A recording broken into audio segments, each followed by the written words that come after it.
مفتی صاحب، بعض لوگ سہاگ رات والی باتیں اپنے دوستوں میں بیان کرتے ہیں، کیا یہ جائز ہے؟ بھائی اقبال احمد صاحب۔ عورت بچے کے کان میں اذان دے سکتی ہے؟ بھائی عبدالوحید صاحب۔ گھر میں مرد موجود نہ ہوں، کیا عورت مرغی کو ذبح کر سکتی ہے؟ صاحب، کیا میں اپنی بیوی کی کزن سے نکاح کر سکتا ہوں؟ بھائی ہیرا صاحب۔ سوال یہ ہے کہ مال تجارت میں کس حد تک یعنی کتنا نفع اٹھانا جائز ہے؟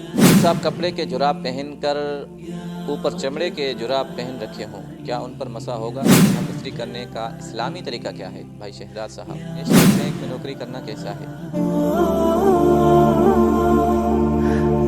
ایک بھائی نے لکھا ہے، مفتی صاحب السلام علیکم، میرا سوال یہ ہے کہ بچے کے کان میں اذان دینے کا کیا طریقہ ہے؟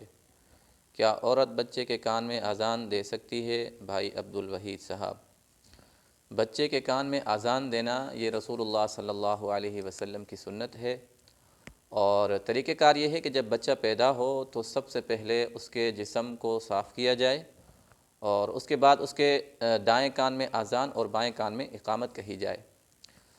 اذان کس سے دلوائی جائے؟ آپ کے علاقے میں جو معزز بندہ ہو، قابل احترام بندہ ہو، دیندار ہو، متقی ہو، عالم ہو، یا مسجد کا پیش امام ہو، اس طرح کے کسی دیندار بندے سے اذان دلوانی چاہیے۔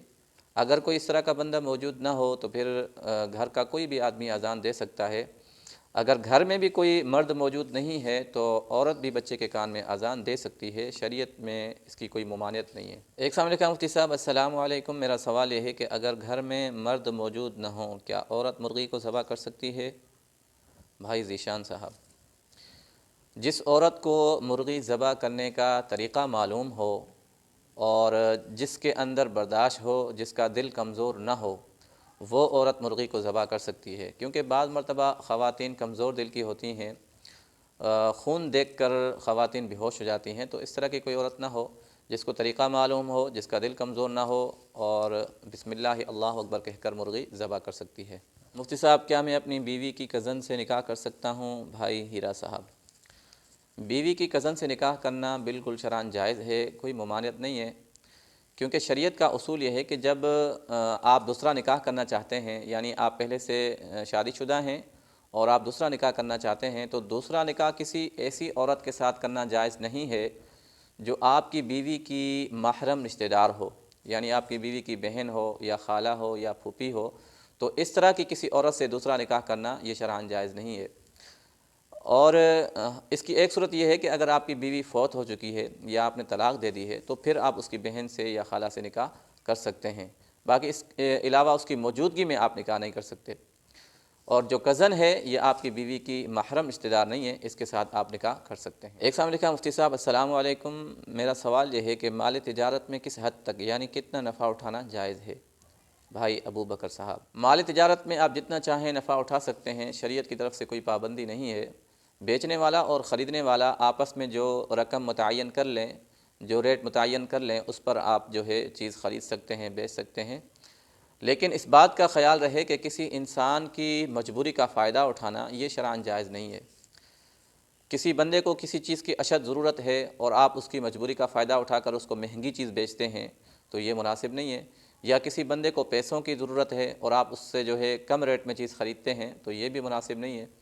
جیسے کہ حال ہی میں پاکستان سے افغانیوں کو نکالا جا رہا ہے، تو بعض لوگ ان کی گھروں کو، ان کی گاڑیوں کو یا ان کے ساز و سامان کو بہت ہی کم ریٹ میں خرید رہے ہیں، کیونکہ وہ تو مجبور ہیں، وہ اپنی تمام چیزیں بیچ کر جا رہے ہیں، لیکن لوگ ان کی مجبوری کا فائدہ اٹھا کر ان سے بہت ہی کم ریٹ میں ان کے گھر خرید رہے ہیں، یہ شرعاً جائز نہیں ہے۔ باقی آپ تجارت کے سامان سے جتنا چاہیں نفع اٹھا سکتے ہیں۔ مفتی صاحب، کپڑے کے جراب پہن کر اوپر چمڑے کے جراب پہن رکھے ہوں، کیا ان پر مسح ہوگا؟ چمڑے کے جراب پر مسح کرنا بالکل جائز ہے، باقی اس کے نیچے آپ نے جو بھی پہنا ہے، کپڑے کے جراب پہنے ہیں یا کوئی اور چیز پہنی ہے تو اس سے کوئی فرق نہیں پڑتا۔ آپ نے چمڑے کے جراب پہنے ہیں، اس سے آپ کا پورا پاؤں ڈھک چکا ہے، ٹخنوں سے اوپر تک آپ نے چمڑے کے جراب پہن رکھے ہیں، تو پھر آپ اس سے جو ہے اس پر مسح کر سکتے ہیں۔ مسافر کے لیے 3 دن کا جو ہے سہولت ہے، اور مقیم کے لیے 1 دن کی سہولت ہے۔ مفتی صاحب، چند دنوں میں میری شادی ہونے والی ہے، مجھے بتائیں کہ بیوی سے ہم بستری کرنے کا اسلامی طریقہ کیا ہے؟ بھائی شہزاد صاحب۔ ہم بستری کرنے کا اسلام میں کوئی خاص طریقہ مقرر نہیں ہے، آپ جس طرح چاہیں ہم بستری کر سکتے ہیں۔ اسلام میں ہم بستری کے وقت 2 چیزوں سے منع کیا گیا ہے، ایک جب آپ کی بیوی حالت حیض میں ہو اس وقت آپ اپنی بیوی سے ہم بستری نہیں کر سکتے۔ آپ اس کے ساتھ سو سکتے ہیں، مباشرت کر سکتے ہیں، دوائی جمع کر سکتے ہیں، لیکن زیر ناف سے لذت حاصل کرنا یا اپنی شرمگاہ کو بیوی کی شرمگاہ میں داخل کرنا حالت حیض میں یہ حرام ہے۔ اور دوسری چیز یہ ہے کہ پیچھے کے راستے بیوی کے ساتھ ہم بستری کرنا یہ بھی شرعاً حرام ہے۔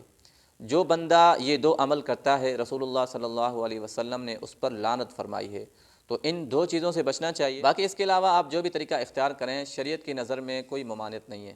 ایک السلام علیکم مفتی صاحب، السلام علیکم، میرا سوال یہ ہے کہ نیشنل بینک میں نوکری کرنا کیسا ہے؟ بینک چاہے نیشنل ہو یا انٹرنیشنل ہو، کسی بھی بینک میں ملازمت کرنا یہ شرعاً جائز نہیں ہے، اور اس ملازمت سے ملنے والی تنخواہ وہ بھی حرام ہے، کیونکہ بینک کے اندر جو معاملات ہوتے ہیں وہ سارے کے سارے معاملات سودی ہوتے ہیں، اور شریعت میں سود حرام ہے۔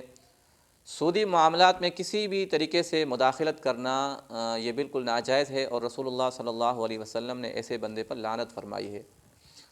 اور جو بندہ سودی معاملات کرتا ہے اللہ تعالیٰ اور رسول اللہ صلی اللہ علیہ وسلم کا اس کے ساتھ اعلان جنگ ہے۔ قرآن مجید میں اللہ تعالیٰ نے اس کے خلاف سخت وعید بیان فرمائی ہے۔